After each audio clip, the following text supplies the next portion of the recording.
Halo, salam sejahtera bagi kita semua. Perkenalkan, nama saya Kristianti Natali Simanjunta dengan NIM C1 Channel 22071, Program Studi Akuntansi, Fakultas Ekonomi dan Bisnis. Di sini, saya akan mempresentasikan tentang perhitungan PPh pasal 21, di mana ini adalah tugas dari mata kuliah perpajakan 2 dengan dosen pengampu Bapak Dr. Wirmi Eka Putra, SE MSI. Oke, langsung saja kita masuki. Adapun pokok materinya yaitu 1. Perhitungan PPh pada karyawati. 2. Perhitungan PPh untuk pindah tugas. Ketiga, perhitungan PPh untuk upah. Pertama, perhitungan PPh pada karyawati. Rumus perhitungan PPh pada pasal 21 untuk karyawati yaitu PKP sama dengan gaji ditambah tunjangan dikurangi dengan biaya jabatan dikurangi dengan PTKP. PPh pasal 21 sama dengan tarif pasal 17 PKP. Besarnya PTKP bagi karyawati berlaku ketentuan sebagai berikut. 1. Membagi karyawati kawin sebesar PTKP untuk dirinya sendiri.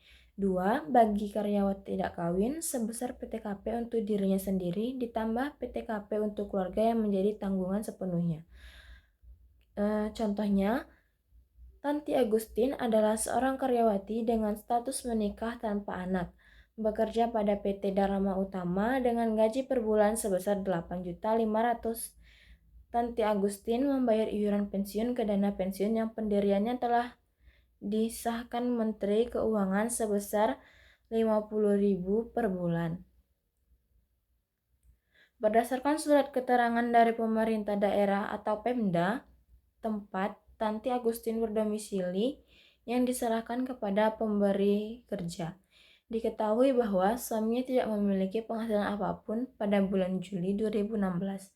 Selain menerima pembayaran gaji, juga menerima pembayaran atas lembur atau overtime sebesar 2 juta.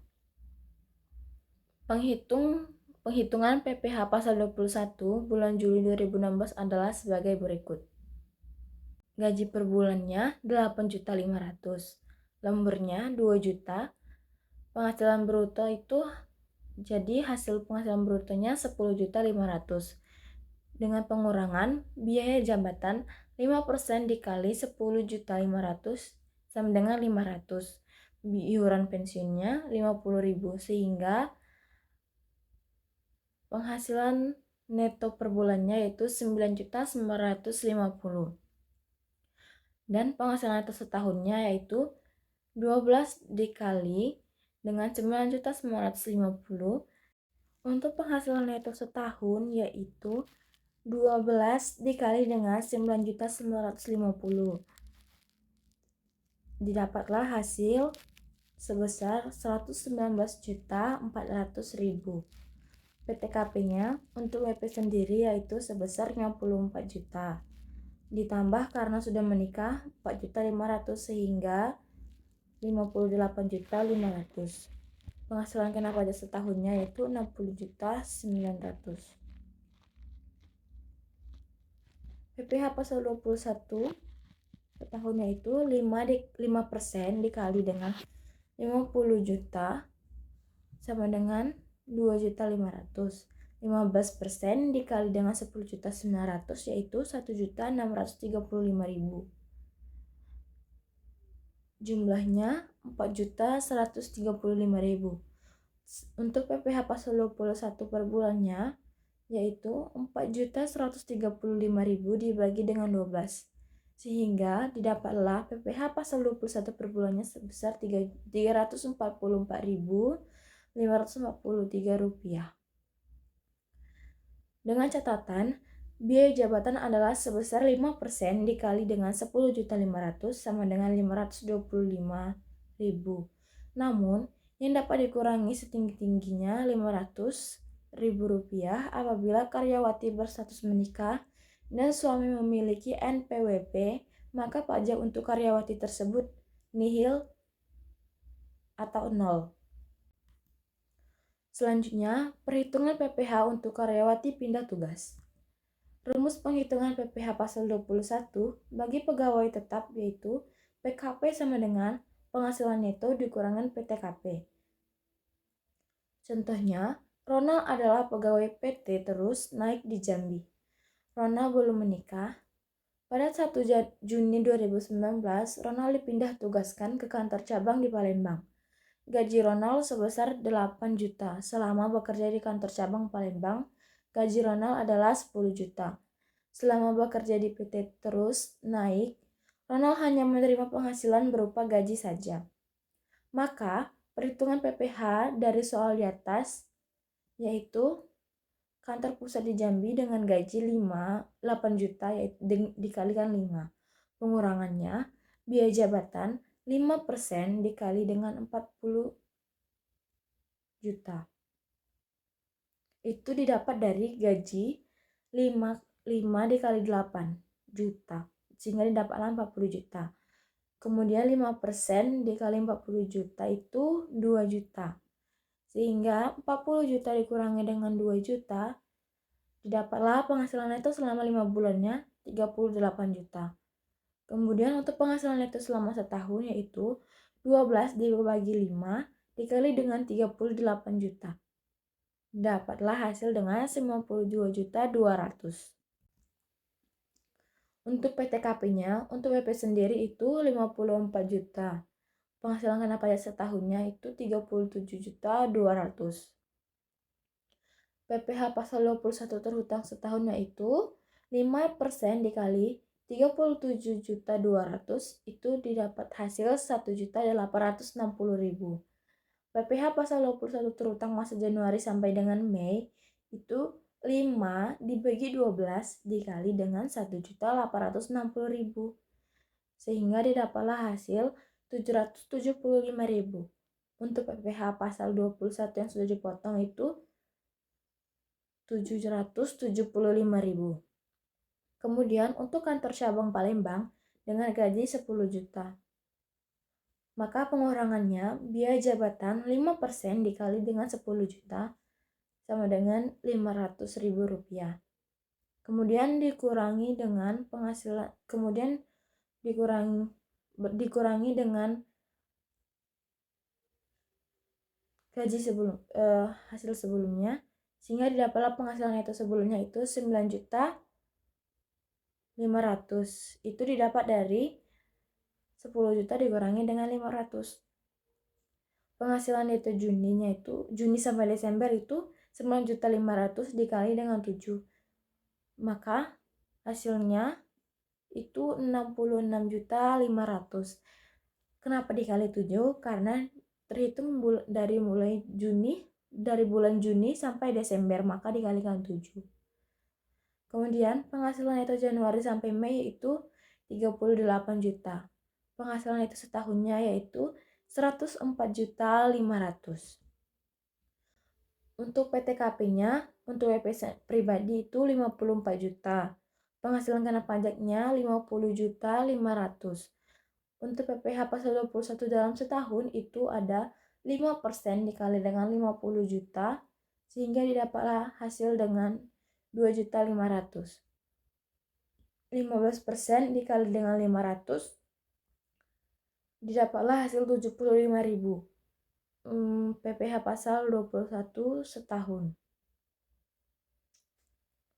itu 2.575.000. Kemudian PPh pasal 21 yang sudah dipotong di Jambi itu kan 775.000. PPh pasal 21 yang sudah dipotong di Palembang itu sebesar 1.800.000. Maka PPh pasal 21 bulan Juni itu 7 bulan. Bulan Juni jadi 1.800.000 dibagi dengan 7 didapatlah hasil 257.143 rupiah. Ketiga, perhitungan PPh 21 untuk upah. Contohnya, Fahri pada tahun 2019 bekerja sebagai pegawai tetap pada perusahaan PT Terus naik dengan gaji yang dibayar harian sebesar 250.000. Fahri sudah menikah dan mempunyai anak 1. PT terus naik masuk ke dalam program BPJS Ketenagakerjaan, premi jaminan kecelakaan, dan premi jaminan kematian dibayar oleh pemberi kerja dengan jumlah masing-masing setiap bulan sebesar 1% dan 0,03 dari gaji. PT terus naik membayar iuran jaminan hari tua setiap bulan sebesar 3,70% dari gaji. Dan Fahri membayar iuran pensiun sebesar 35.000 dan jaminan hari tua sebesar 2% dari gaji. Maka perhitungannya yaitu penghasilan per bulannya 26 dikali 250.000. Itu hasilnya 6.500.000. Premi jaminan kecelakaan kerjanya 65.000. Premi jaminan kematiannya 19.000. Maka penghasilan brutonya 6.584.500. Pengurangannya biaya jabatan 5% dikali dengan 6.584.500 didapat hasil 329.225 rupiah. Iuran pensiunnya 35.000. Iuran jaminan hari tua 130.000. Maka didapatlah penghasilan neto per bulannya 6.090.275 rupiah. Penghasilan neto setahunnya yaitu 12 dikali 6.090.275 rupiah. Maka hasilnya 73.083.300 rupiah. Untuk PTKP-nya yaitu pertama untuk WP pribadi sebesar 54 juta. Tambahan karena sudah menikah sebesar 4.500.000. Tambahan seorang anak 4.500.000. Sehingga dari 73.883.083.300 rupiah didapatlah hasil 63 juta. Dari pengurangan WP, tambahan menikah, dan tambahan seorang anak. Maka penghasilan kena pajak setahunnya yaitu 10.883.300 rupiah. PPh pasal 21 setahun yaitu 5% dikali dengan 10.083.300. Hasilnya 504.165 rupiah. PPh pasal 21 per bulannya yaitu 504.165 dibagi dengan 12, maka didapat 42.013 rupiah. Untuk PPh pasal 21 seharinya yaitu 33.983 rupiah dibagi dengan 26, didapatlah hasil 1.092 rupiah. Terima kasih, sekian presentasi dari saya. Bila ada salah kata, saya mohon maaf dan sekali lagi saya ucapkan terima kasih.